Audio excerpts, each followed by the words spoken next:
Breaking news Kadiri flash media. పరీక్షలు రాస్తున్న ఈ పిల్లాడు రాష్ట్ర ప్రగతికి చిరునామాగా మారతాడని ఎవరూ ఊహించుండరు. పోరాట పటిమ ఉన్న ఆ కుర్రాడు వందలాది మంది విద్యార్థులకు నాయకుడిగా ఎదిగాడు. అందరికంటే భిన్నంగా ఆలోచించాడు.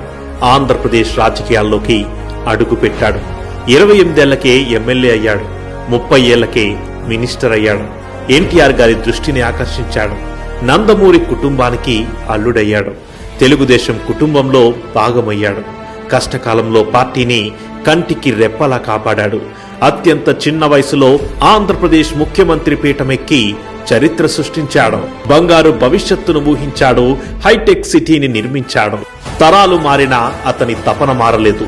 ఆంధ్రుల రాజధాని అమరావతి నిర్మాణంలో అలుపెరుగని శ్రామికుడిలా పనిచేస్తున్నాడు.